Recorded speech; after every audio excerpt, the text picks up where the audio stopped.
¿Qué tal, camaradas vitales socialistas? Los saluda su amigo Eric el Rey Castañeda, una vez más para invitarlos a que se suscriban a mi canal de YouTube Eric Castañeda Ochoa. En Facebook me encuentran como Eric Vikingo, en Instagram como Águila Vikingo 23. Espero estar en contacto con ustedes para seguirnos aventurando en este enigmático y maravilloso mundo de las ciencias sociales, específicamente de la historia tanto de México como universal. Muy bien.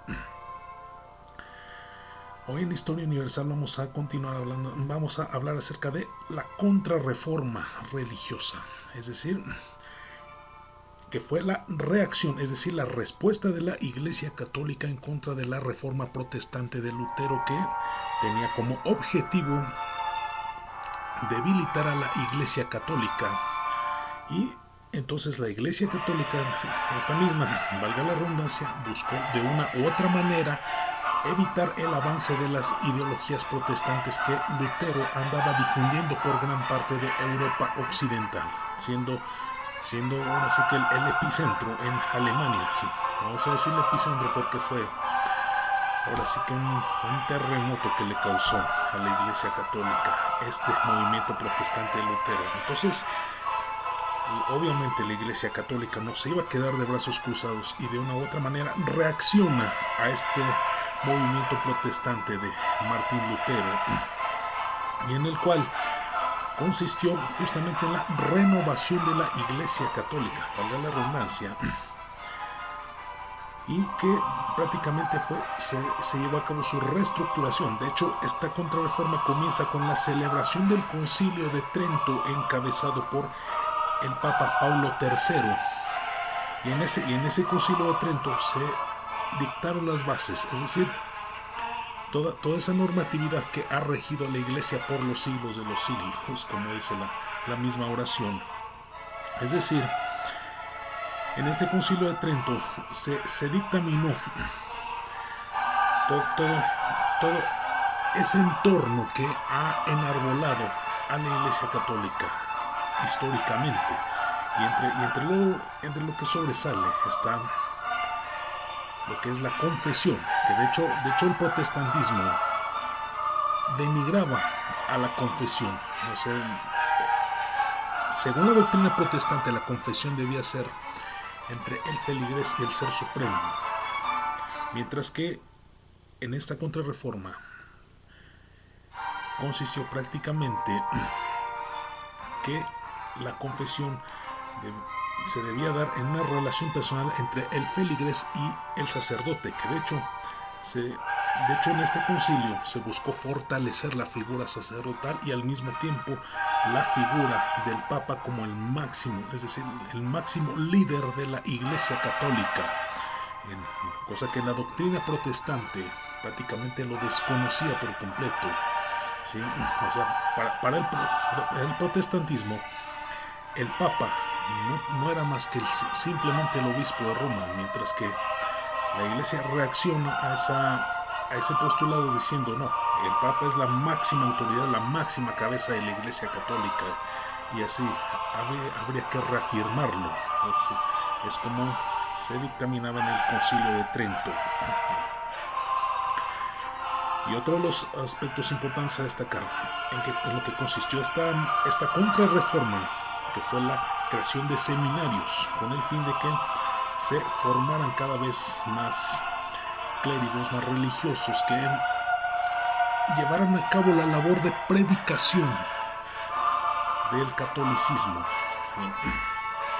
Así como también eso permitió entonces la reestructuración de las órdenes religiosas, es decir, que estas órdenes religiosas regresaran a sus orígenes tradicionales, y entre las cuales basta destacar que estaban los franciscanos, los dominicos, los carmelitas, los nicolaitas, los jesuitas, sobre todo, que tuvieron una labor muy destacada. ¿Sí? Que consistió en lo que era la enseñanza, no solo de la misma palabra de Dios, sino que también las letras, las artes, la cultura y todo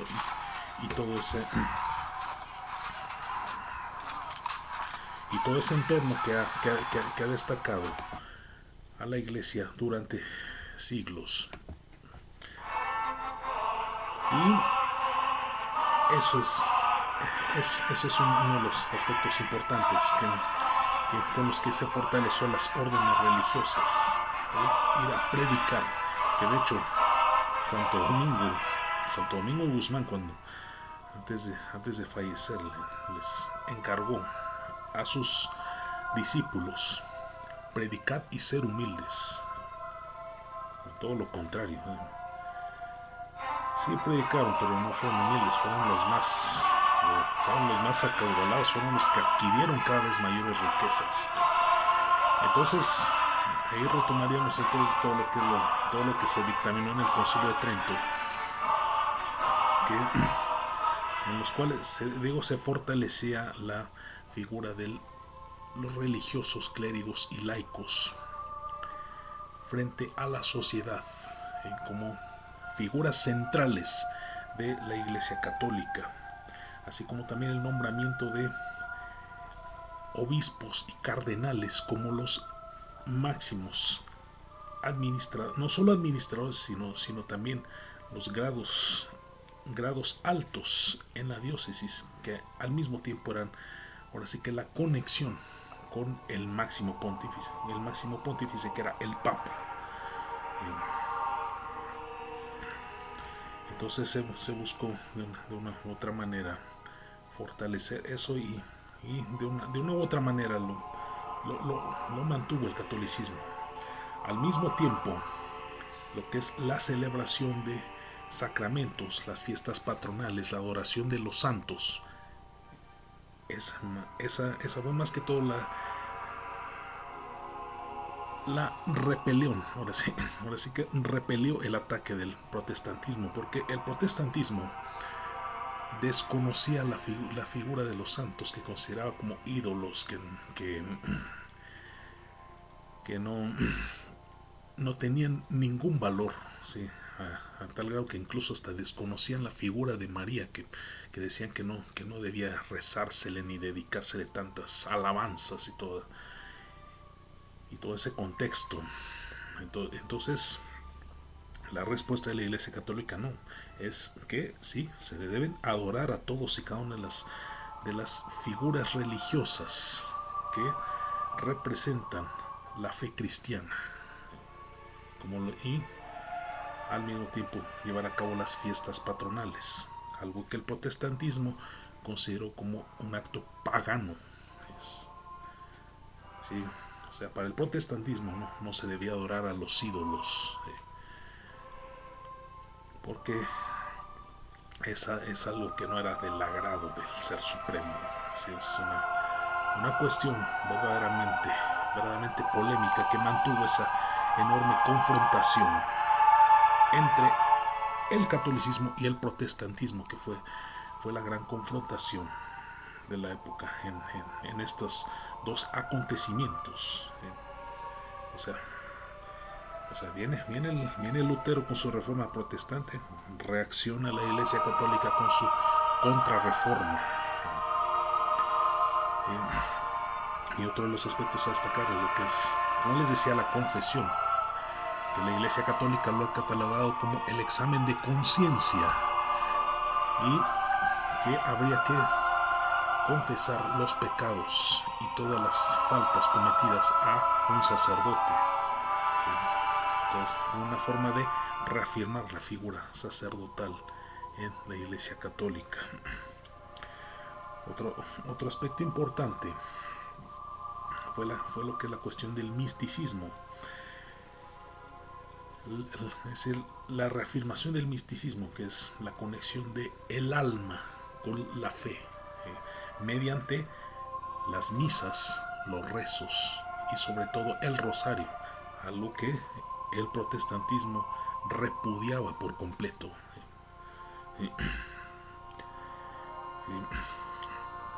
Entonces, en este caso, ¿sí?, se implantaba la Iglesia Católica que se debían llevar a cabo esos rituales de corte totalmente cristiano, así lo han considerado. De hecho habían sido establecidos durante las reformas gregorianas en la Edad Media, solo que aquí prácticamente fue ahora sí que la reafirmación, más que todo. No fue tanto renovación, sino reafirmación, y sobre todo de las reformas gregorianas de la Edad Media, que establecieron la figura icónica de la Iglesia Católica, con la celebración incluso de los sacramentos, sobre todo.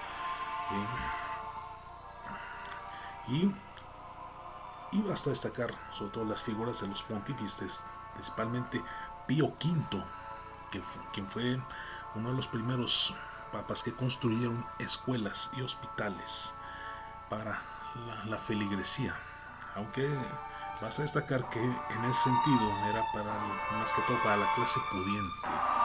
Sí, no era tanto para los necesitados. Ahí, al contrario, a ellos se les cobraba, y esa fue uno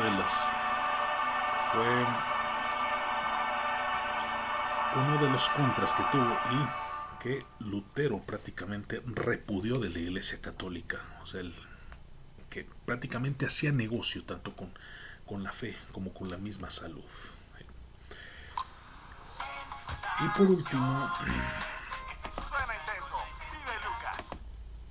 por último, destacar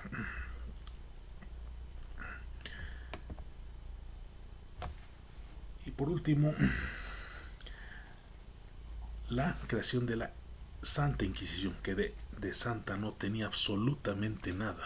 ¿Sí? Como una forma de castigar la herejía y sobre todo todos aquellos actos que atentaran en contra de la fe cristiana. Y todos esos elementos fueron armas fundamentales que sirvieron para la conquista espiritual de América, ¿sí? La conquista religiosa de América. Fue gracias a todos estos elementos presentados durante la contrarreforma religiosa. Y con eso les fue posible someter a la población nativa de Latinoamérica a la nueva religión que los colonizadores venían a imponer, que fue el catolicismo. Y con ello se llevó a cabo entonces lo que fue la cristianización de América. No solo fue colonización, sino también cristianización. Eso es todo. Saludos. El rock es cultura. Home, home, where I wanted to go. Home, home, where I wanted to go.